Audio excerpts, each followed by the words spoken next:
నమస్కారం ETV news కి స్వాగతం. ముందుగా ముఖ్యాంశాలు. లీకుల నిరోధక బిల్లుకు రాజ్యసభ ఆమోదం. వాకౌట్ చేసిన విపక్షాలు నీట్ రద్దు చేసి రాష్ట్రాలకే పరీక్ష నిర్వహణ అప్పగించాలని డిమాండ్. నమ్మకమైన పరీక్షా విధానం దిశగా అడుగుపడిందన్న ప్రధాని. లీకు మాఫియాను అణిచివేస్తామని ఉద్ఘాటన. మరోసారి సెల్ఫీ వీడియో విడుదల. పశ్చిమాసియా ఉద్రిక్తతలపై ప్రధాని మోదీ సమీక్ష. ఎలాంటి పరిస్థితినైనా ఎదుర్కొందామని పిలుపు. సమన్వయ యంత్రాంగం ఏర్పాటుకు సూచన. జగన్ పర్యటనపై ఏపీ మంత్రుల ఆగ్రహం. బాధితులను వదిలేసి నిందితుల పరామర్శకు వెళ్లారని ఆక్షేపణ. మహిళా ఎస్ఐను నెట్టివేయడంపై ధ్వజం. భోగాపురం విమానాశ్రయ ప్రారంభోత్సవానికి సర్వం సిద్ధం. ప్రధాని సభావేదిక గ్యాలరీల పని పూర్తి. మోదీ రాకతో నో ఫ్లైయింగ్ జోన్ గా ప్రకటన. తెలంగాణలో 15 ఆగస్టు నుంచి కొత్త పింఛన్లు. అర్హులను గుర్తించాలన్న సీఎం రేవంత్ రెడ్డి. ప్రతి గ్రామానికి తారు రోడ్లు నిర్మించాలని సూచన. జోరు వానలతో ఉత్తర తెలంగాణలో జనజీవనం అస్తవ్యస్తం. వరద నీటితో ఉరకలేస్తున్న గోదావరి. శ్రీశైలానికి 1,12,000 క్యూసెక్ల ఇన్ఫ్లో. మాజీ ఎమ్మెల్యే పెద్ది సుదర్శన్ రెడ్డి కన్నుమూత. అర్ధరాత్రి తుదిశ్వాస విడిచినట్లు వైద్యుల ప్రకటన. నివాళులు అర్పిస్తున్న బీఆర్ఎస్ నాయకులు.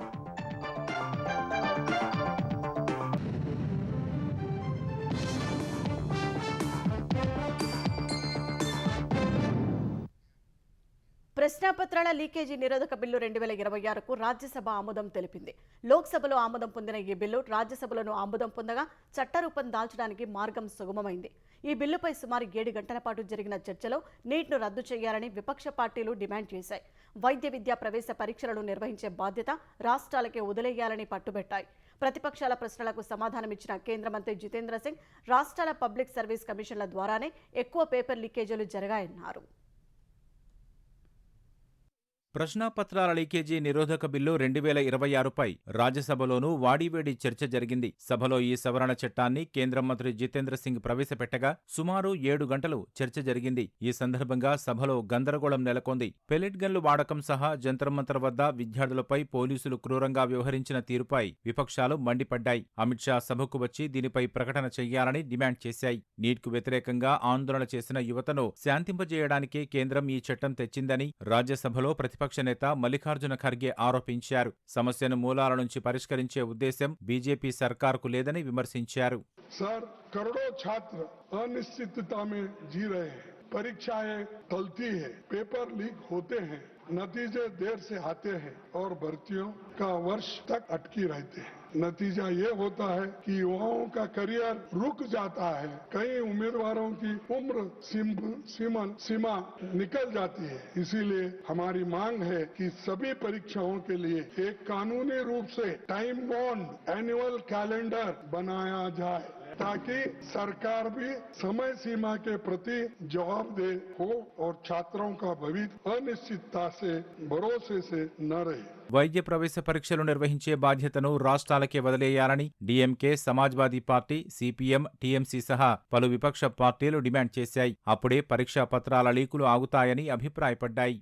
मेरा ये मत है, सुझाव है कि पहले की तरह नीट को राज्यों को नीट की बजाय राज्य अपने तरीके से करें. 15% सीटें केंद्र को होती थी. केंद्र सेंट्रल से एग्जामिनेशन करता था, उसके लिए अलग परीक्षा सीबीएसई बोर्ड करता था. तब कम से कम असुविधा होती थी. और जितना डिजिटल होता जाएगा, ध्यान रखिएगा, उतना ही आसान है लीक होना. విపక్షాల ప్రశ్నలకు కేంద్ర మంత్రి జితేంద్ర సింగ్ సమాధానం ఇస్తుండగానే సభ నుంచి ప్రతిపక్షాలు వాకౌట్ చేశాయి. బిల్లు నిబంధనలను ప్రతిపక్ష సభ్యులు సరిగ్గా చదవలేదని జితేంద్ర సింగ్ విమర్శించారు. ఈ చట్టం కేవలం ప్రశ్నాపత్రాల లీకేజీలకే పరిమితం కాదని, ప్రభుత్వ పరీక్షల్లో జరిగే అన్ని రకాల అక్రమాలను అడ్డుకుంటుందని తెలిపారు. ఎన్టీఏను రద్దు చేయాలనే డిమాండును తోసిపుచ్చిన జితేంద్ర సింగ్ ఎన్టీఏ కంటే రాష్ట్ర స్థాయి ఏజెన్సీలు, రాష్ట్ర పబ్లిక్ సర్వీస్ కమిషన్ల ద్వారానే ఎక్కువ paper లీకేజీలు జరిగాయన్నారు. We brought in this bill with all the humility at our command, and I've taken a very keen note of each and every word said. As I said in the beginning itself, we do not stand on prestige. We had come here with a lot of expectation that we would be benefited by some healthy, constructive suggestions. But as the leader of House, Nadda ji, has already mentioned, it's unfortunate that many of the honorable members who were most vociferous in raising objections have chosen to walk out when their issues or their points were to be responded. విపక్ష సభ్యులు walkout చేయడంపై కేంద్ర మంత్రి JP Nadda మండిపడ్డారు. విపక్షాలకు ప్రజాస్వామ్యం, సభా మర్యాదల పట్ల గౌరవం లేదని దుయ్యబట్టారు. అనంతరం బిల్లుకు రాజ్యసభ ఆమోదముద్ర వేసింది. విద్యార్థుల జీవితాలతో ఆడుకుంటున్న పరీక్షల ప్రశ్నాపత్రాల లీక్ మాఫియాను తుదముట్టిస్తామని ప్రధాని నరేంద్ర మోదీ పునరుద్ఘాటించారు. లీక్ గ్యాంగుల ఆట కట్టించడమే కొత్త చట్టం ఉద్దేశమని స్పష్టం చేశారు. గురువారం సామాజిక మాధ్యమాల్లో మరో వీడియోను విడుదల చేసిన ప్రధాని ఈ చట్టంతో నమ్మకమైన, పారదర్శకమైన పరీక్షా వ్యవస్థను ఏర్పాటు చేసే ప్రక్రియ పూర్తయిందన్నారు. పరీక్షల నిర్వహణలో సాంకేతికతను పూర్తి స్థాయిలో వాడుకోవాల్సిన అవసరం ఉందని మోదీ వెల్లడించారు. విద్యార్థులకు సమాన అవకాశాలు కల్పించేందుకు కేంద్రం కట్టుబడి ఉందన్నారు. నమ్మకమైన పరీక్షా విధానం దిశగా ఇప్పుడు కీలక అడుగు పడిందన్నారు. కొత్త పరీక్షా విధానాలతో వికసిత్ భారత్ సాకారం దిశగా ముందుకు సాగుదామని ప్రధాని మోదీ పిలుపునిచ్చారు. विश्वस्त परीक्षा पद्धति, इसके लिए हम लगातार एक के बाद एक कदम उठा रहे हैं. टास्क फोर्स की रचना हो, फास्ट ट्रैक की और रचना हो, राज्यों के सुझावों को ध्यान में लेना हो, क्योंकि पिछले कई दशकों से हर राज्य और केंद्र सरकार इस प्रकार की पेपर लीक की परेशानी झेल रहा है. बच्चों के भविष्य को भी इसके कारण संकट पैदा हो रहा है. इन सब को ध्यान में रखते हुए देशव्यापी शिक्षा पद्धति में सुधार अनिवार्य हो गया है. फिर से कोई पेपर माफिया, पेपर लीक करने वाली गैंग, देश के बच्चों के भविष्य के साथ खिलवाड़ करने वाली गैंग, उनको बख्शा नहीं जाएगा. इसलिए कठोर कानूनों की भी जरूरत है. అంతర్జాతీయ ఉద్రిక్తతల నేపథ్యంలో ఎలాంటి క్లిష్ట పరిస్థితులనైనా ఎదుర్కొందామని కేంద్ర మంత్రులు, ఉన్నతాధికారులకు ప్రధాని నరేంద్ర మోదీ నిర్దేశించారు. ఇందుకోసం సమగ్ర ప్రభుత్వ విధానాన్ని రూపొందించుకోవాలని ఆదేశించారు. పౌరుల ప్రయోజనాలు కాపాడే విషయంలో వేగంగా స్పందించాలని సీసీఎస్ సమావేశంలో మోదీ స్పష్టం చేశారు. అనంతరం రాష్ట్రపతితో సమావేశమైన ప్రధాని ప్రభుత్వ పరంగా తీసుకోబోయే కీలక నిర్ణయాలపై చర్చించినట్లు తెలుస్తోంది. ఢిల్లీలో అత్యున్నత స్థాయి భద్రతా వ్యవహారాల కేబినెట్ కమిటీ సీసీఎస్ సమావేశాన్ని ప్రధాని నరేంద్ర మోదీ నిర్వహించారు. ఈ భేటీలో సీసీఎస్ శాశ్వత సభ్యులైన కేంద్ర మంత్రులు రాజ్నాథ్ సింగ్, అమిత్ షా, ఎస్ జైశంకర్, నిర్మలా సీతారామన్, ప్రత్యేక ఆహ్వానితులు జేపీ నడ్డా, పీయూష్ గోయల్, సర్బానంద సోనోవాల్, హర్దీప్ సింగ్ పురి, జాతీయ భద్రతా సలహాదారు అజిత్ దోభాల్ హాజరయ్యారు. అంతర్జాతీయంగా విస్తరిస్తున్న ఉద్రిక్తతలు, సముద్ర జలాల్లో రవాణాకు కలుగుతున్న అంతరాయం, ఎరువుల సరఫరా, నావికుల భద్రత తదితర అంశాలపై చర్చించారు. భౌగోళిక రాజకీయ పరిణామాలు, చమురు, ఎరువుల సరఫరాపై కేబినెట్ కార్యదర్శి టీవీ సోమనాథన్ సమావేశంలో ప్రెజెంటేషన్ ఇచ్చారు. సరిపడినంతగా చమురు, ఎరువుల సరఫరా ఉందని తెలిపారు. ఎల్పీజీ సేకరణను భిన్న మార్గాల ద్వారా చేపట్టామని, ముడి చమురు నిల్వలు బాగానే ఉన్నాయని వివరించారు. ఎల్పీజీకి ప్రత్యామ్నాయంగా పైపుడు నేచురల్ గ్యాస్ కనెక్షన్లను పెంచామని వెల్లడించారు. ఇంధన భద్రతలో స్వయం సమృద్ధి సాధించేందుకు పునరుత్పాదన ఇంధన వనరులను, సౌరశక్తిని, ఇతర శిలాజేతర ఇంధన వనరులను ఉపయోగించుకోవాలని మోదీ సూచించారు. సీసీఎస్ సమావేశంలో పశ్చిమాసియా ఉద్రిక్తతల నేపథ్యంలో వివిధ మంత్రిత్వ శాఖలు చేపట్టిన చర్యలపై ప్రధాని సమీక్షించారు. ఇరాన్ ఉక్రెయిన్ యుద్ధాలు కొనసాగుతున్న కారణంగా హర్ముజ్, నల్ల సముద్రం, ఎర్ర సముద్రం, గల్ఫ్ ఆఫ్ ఎడన్లో అంతరాయం కలుగుతున్నప్పటికీ సరఫరా వ్యవస్థలకు ఇబ్బంది లేకుండా చేపట్టిన చర్యలపై చర్చించినట్లు సమాచారం. స్వదేశీ, విదేశీ నౌకల్లో పనిచేసే భారతీయ నావికుల భద్రతపై సమావేశంలో సమీక్ష జరిపారు. ప్రమాద సమయాల్లో అత్యవసర సాయం అందించేందుకు ఒక వ్యవస్థను ఏర్పాటు చేయాలని ప్రధాని సూచించారు. అంతర్జాతీయ ఉద్రిక్తతల నేపథ్యంలో ఎలాంటి క్లిష్ట పరిస్థితులనైనా ఎదుర్కొందామని కేంద్ర మంత్రులకు మోదీ స్పష్టం చేశారు. ఇందుకోసం సమగ్ర ప్రభుత్వ విధానాన్ని రూపొందించుకోవాలన్నారు. పౌరుల ప్రయోజనాలను కాపాడే విషయంలో వేగంగా స్పందించాలని ఆదేశించారు. అనంతరం రాష్ట్రపతి ద్రౌపది ముర్ముతో ప్రధాని మోదీ భేటీ అయ్యారు. ఇవాళ కేంద్ర మంత్రివర్గ సమావేశం జరుగుతున్నందున ప్రభుత్వ పరంగా తీసుకోబోయే ముఖ్యమైన నిర్ణయాలపై రాష్ట్రపతికి సమాచారం అందించేందుకు ప్రధాని సమావేశమై ఉండొచ్చని తెలుస్తోంది. సీజేపీ ఉద్యమం కారణంగా ధర్మేంద్ర ప్రధాన్ రాజీనామా, ఆ స్థానంలో ప్రహ్లాద్ జోషి నియామకం, పేపర్ లీక్ నిందితులపై కఠిన చర్యలు తీసుకోవడానికి పార్లమెంటులో బిల్లు ప్రవేశపెట్టడం, పరీక్షల విధానాన్ని సంస్కరించడానికి నందన్ నీలేకని నేతృత్వంలో హైపవర్డ్ టాస్క్ ఫోర్సును ప్రకటించాక రాష్ట్రపతితో ప్రధాని భేటీ కావడం ఇదే ప్రథమం. వైసీపీ అధినేత జగన్ ఆ పార్టీ నేతల తీరుపై మంత్రులు మండిపడ్డారు. మృతుని కుటుంబాన్ని విస్మరించి నిందితుల కుటుంబాన్ని పరామర్శించడానికి వెళ్లిన జగన్ తీరు అమానవీయ ప్రవర్తనకు నిదర్శనమని మంత్రి లోకేష్ మండిపడ్డారు. అది పరామర్శ కాదని నేర మనస్తత్వానికి పరాకాష్ట అని ఎక్స్లో పోస్ట్ చేశారు. జగన్ కు సీదిరి అప్పలరాజును కలవాలని లేదని, అందుకే ములాఖత్ సమయానికి వెళ్లలేదని హోంమంత్రి అనిత అన్నారు. పరామర్శల పేరుతో రాజకీయ డ్రామాలు, బల ప్రదర్శనలు జగన్ రెడ్డి నైజంగా మారిపోయిందని మంత్రి అచ్చెన్నాయుడు విమర్శించారు. మహిళా పోలీసులపై వైసీపీ నాయకులు ప్రవర్తించిన తీరు హేయమైనదన్నారు. నేరస్తులకు జగన్ కొమ్ము కాస్తున్నారని మరో మంత్రి డోలా శ్రీ బాల వీరాంజనేయ స్వామి ధ్వజమెత్తారు. డ్యూటీలో ఉన్న ఆడబిడ్డకు జరిగిన అవమానాన్ని మంత్రి కొల్లు రవీంద్ర తీవ్రంగా ఖండించారు. 18 ఏళ్ల కుర్రాడు యాక్సిడెంట్ చేస్తే కేసు కడతారని మాట్లాడతాను. అంటే కేసు కట్టరా? యాక్సిడెంట్ చేస్తే కేసు కట్టరా? మరి అతను తప్పించడానికి ప్రయత్నం చేసినటువంటి సీదిరి అప్పలరాజు ఒక విద్యావంతుడిగా వ్యవహరించాడా?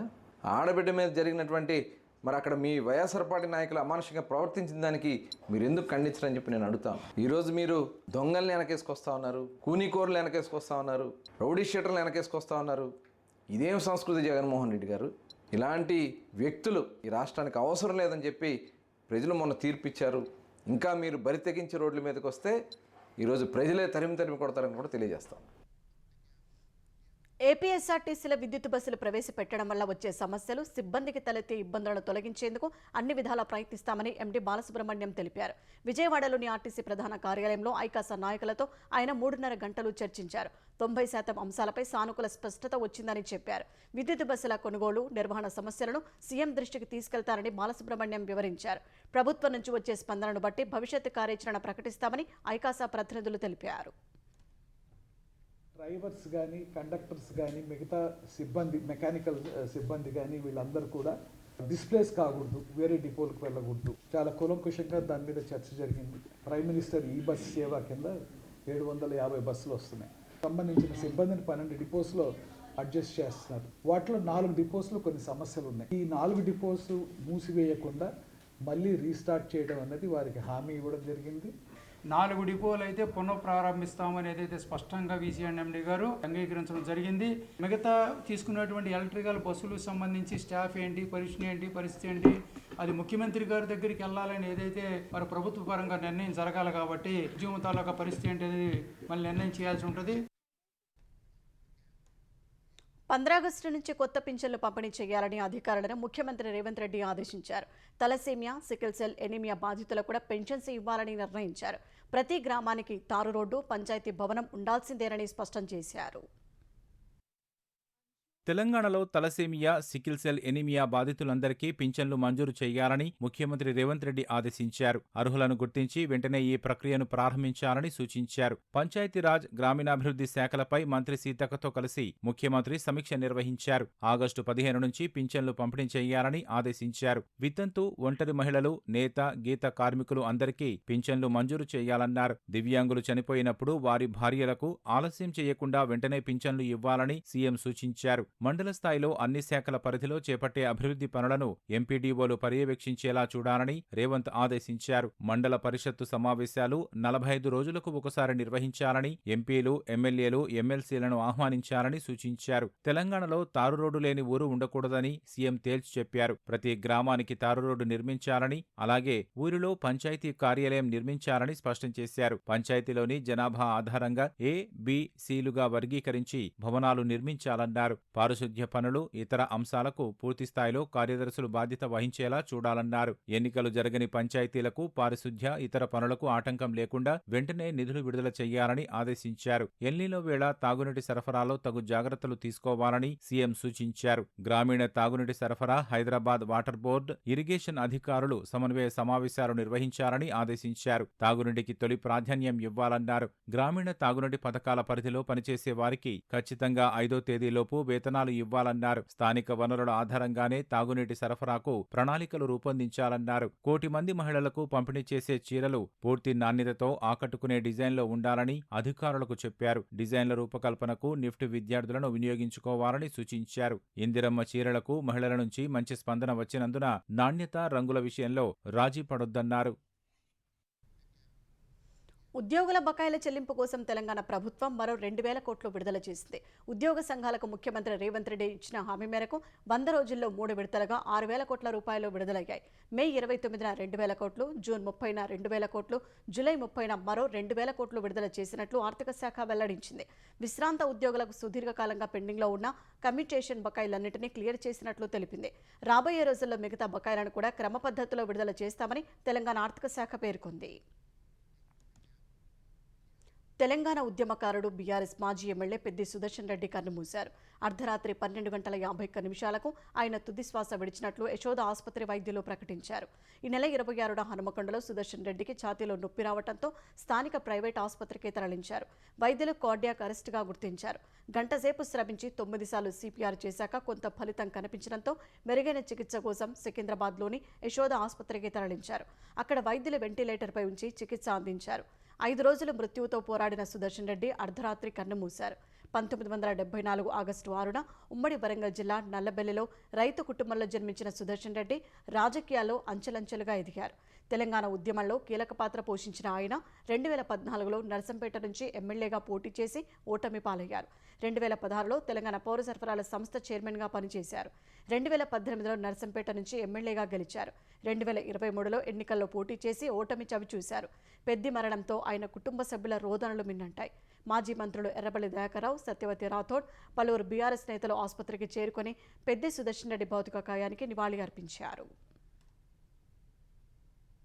రోజులు పాపం డాక్టర్లు కానీ అందరూ కూడా కృషి చేశారు. ప్రతి ఒక్కరు కూడా భగవంతుని ప్రార్థించారు. మా వరంగల్ జిల్లాకు ముఖ్య నాయకుడు ఆయన. వాస్తవంగా అన్ని తీర్లా పోరాటాలు చేశాడు. ఆ నర్సంపేటను వరంగల్ డెవలప్మెంట్ లోపల ప్రముఖ పాత్ర ఉన్నది. ఆయన పోవటం ప్రతి ఒక్కరు బాధపడుతున్నారు. వాయుగుండం ప్రభావంతో ఉత్తర తెలంగాణలో కురుస్తున్న వానలకు వాగులు వంకలు ఉప్పొంగి ప్రవహిస్తున్నాయి. జోరు వానలకు చెరువులు, చిన్న మధ్యతరహా ప్రాజెక్టులు జలసిరులతో తొణికిసలాడుతున్నాయి. కొన్ని చోట్ల రోడ్లపైకి వరద ప్రవాహం చేరి రాకపోకలకు ఇబ్బందులు తలెత్తుతున్నాయి. ఎడతెరిపి లేకుండా పడుతున్న వర్షాలు, ఎగువ నుంచి వస్తున్న వరదతో గోదావరి, కృష్ణా ప్రాజెక్టులోకి భారీగా ప్రవాహాలు వస్తున్నాయి. నిర్మల్ జిల్లా ముధోల్లో ఏకధాటి వర్షానికి జనజీవనం స్తంభించింది. బైంసా మండలం మహగం, గుండేగాం గ్రామాల మధ్య భారీ వృక్షం నేలకొరగ్గా రాకపోకలకు ఇబ్బందులు తలెత్తాయి. కుబీర్ మండలం పార్డీబీ గ్రామానికి వెళ్లే మార్గంలో విద్యుత్ స్తంభాలు నేలకూలాయి. ఆదిలాబాద్ జిల్లా ఉట్నూర్, నార్నూర్, ఇంద్రవెల్లి మండలాల్లో వాగులు, వంకలు ప్రమాదకర స్థాయిలో ప్రవహిస్తున్నాయి. వంకతుమ్మ, నర్సాపూర్, శాంతాపూర్, మత్తడిగూడ సహా 16 గ్రామాలకు రాకపోకలు నిలిచిపోయాయి. నిర్మల్ జిల్లా కుంటాల మండలం కల్లూరు వాగు ఉప్పొంగింది. లింబబి, ఓలా గ్రామాల మధ్య వాగు ఉధృతికి రాకపోకలు నిలిచిపోయాయి. నిర్మల్ జిల్లా కుబీర్ మండలంలో బ్రహ్మేశ్వర జలపాతం కొత్త అందాలు సంతరించుకుంది. గడ్డెనవాగు ప్రాజెక్టుకు ఇన్ఫ్లో కొనసాగుతోంది.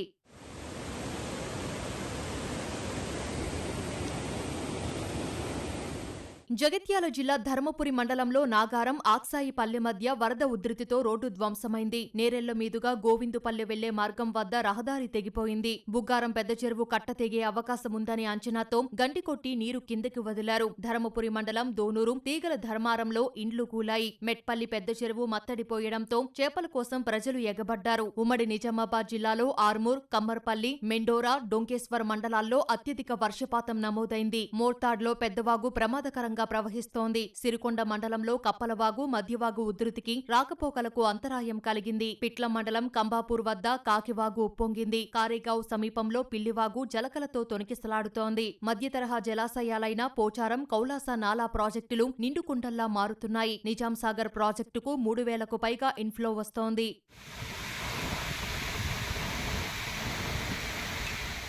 నిజామాబాద్ జిల్లాలో శ్రీరాంసాగర్ ప్రాజెక్టుకు 75,432 క్యూసెక్కుల ఇన్ఫ్లో వస్తోంది. ఎస్ఆర్ఎస్పీ దిగువన ఉన్న ఎల్లంపల్లికి వరద పోటెత్తుతోంది. కడెం ప్రాజెక్టు గేట్లు తెరిచి 1,50,000 పైగా క్యూసెక్కులు గోదావరిలోకి విడుదల చేస్తున్నారు. ఎల్లంపల్లి వద్ద 4.5 లక్షల క్యూసెక్కుల ఇన్ఫ్లో నమోదవుతోంది. అంతే మొత్తాన్ని దిగువన మేడిగడ్డకు విడుదల చేస్తున్నారు. ఎల్లంపల్లి నుంచి మధ్య మానేరుకు నిన్నటి నుంచి ఎత్తిపోతలు కొనసాగుతున్నాయి. 15,750 క్యూసెక్కుల ప్రవాహం నంది రిజర్వాయర్లోకి చేరుతోంది. అంతే ప్రవాహాన్ని గాయత్రి పంప్ హౌస్ కు వదులుతున్నారు. గాయత్రి పంప్ హౌస్ లో 5 మోటార్లతో వరదను ఎత్తిపోస్తున్నారు. వరద కాలువ ద్వారా 15,750 క్యూసెక్కుల ప్రవాహం మధ్యమానేరు జలాశయంలోకి చేరుతోంది. ప్రాణహిత నదిలోనూ భారీ ప్రవాహం వస్తుండగా మేడిగడ్డ నుంచి 3 లక్షల క్యూసెక్కులకు పైగా దిగువకు వెళ్తున్నాయి. భూపాలపల్లి జిల్లాలోని సమ్మక్క బ్యారేజీ వద్ద 9 లక్షల క్యూసెక్కులకు పైగా ప్రవాహం గోదావరిలో దిగువకు వెళ్తోంది. భద్రాచలం వద్ద 28.70 అడుగులకు నీటి మట్టం చేరింది. కర్ణాటకలోని ఆలమట్టికి 83,000 క్యూసెక్కుల వరద వస్తుండగా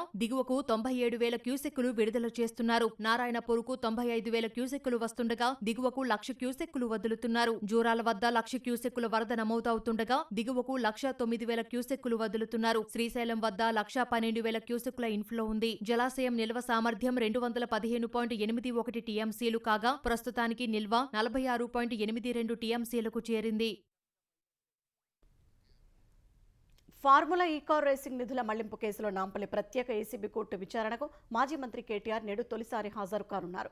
బీఆర్ఎస్ ప్రభుత్వ హయాంలో హెచ్ఎండీఏ నిధుల నుంచి దాదాపు 55 కోట్లను ఆర్బీఐ కేబినెట్ ఆమోదం లేకుండా విదేశీ సంస్థకు బదిలీ చేశారనే కేసులో ఏసీబీ ఛార్జ్షీట్ దాఖలు చేసింది. ఈ ఛార్జ్షీట్లో కేటీఆర్ను A1గా, ఐఏఎస్ అధికారి అరవింద్ కుమార్ను A2గా, మాజీ చీఫ్ ఇంజనీర్ బిఎల్ఎన్ రెడ్డిని A3గా చేర్చింది. ఛార్జ్షీట్ను పరిగణలోకి తీసుకున్న కోర్టు నిందితులకు సమన్లు జారీ చేయడంతో వీరంతా తొలి రోజు విచారణకు హాజరయ్యే అవకాశం ఉంది. ఈ నేపథ్యంలో నాంపల్లి కోర్టు పరిసర ప్రాంతాల్లో పోలీసులు భద్రతను కట్టుదిట్టం చేయనున్నారు.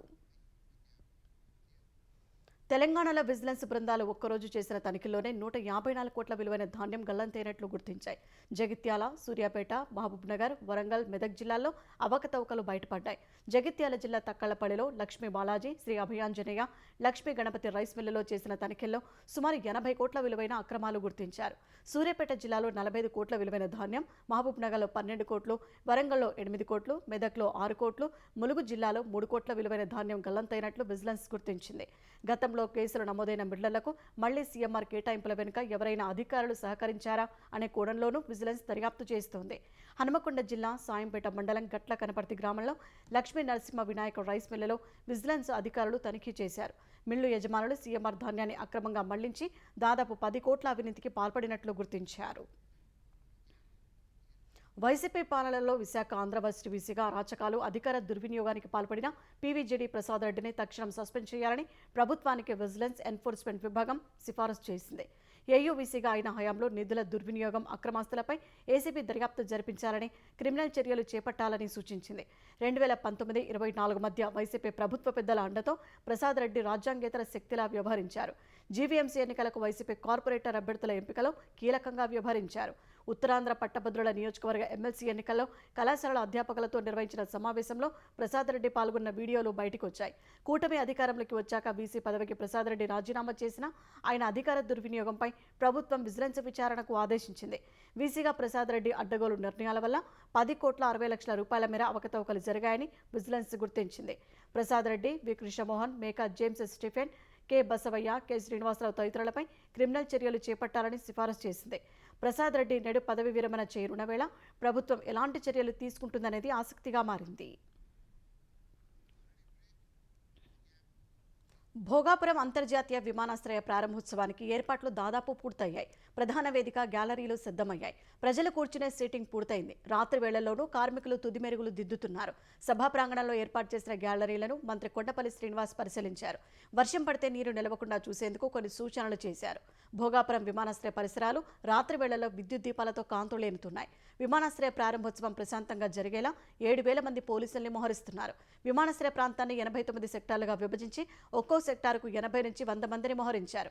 30 మంది ఐపీఎస్లు విధి నిర్వహణలో ఉంటారు. ఇప్పటికే డాగ్, బాంబ్ స్క్వాడ్లు క్షుణ్ణంగా తనిఖీలు చేశాయి. విశాఖ, అనకాపల్లి, విజయనగరం వైపు నుంచి వచ్చే వాహనాలకు ఒకచోట, శ్రీకాకుళం, రాజాం, చీపురపల్లి, నెర్లిమల్ల, ఒడిశా వైపు నుంచి వచ్చే వాహనాలకు మరోచోట పార్కింగ్ కేటాయించారు. ఎయిర్పోర్టుకు 5 కిలోమీటర్ల పరిధిలో 48 గంటల పాటు నో ఫ్లైయింగ్ జోన్ ప్రకటించారు.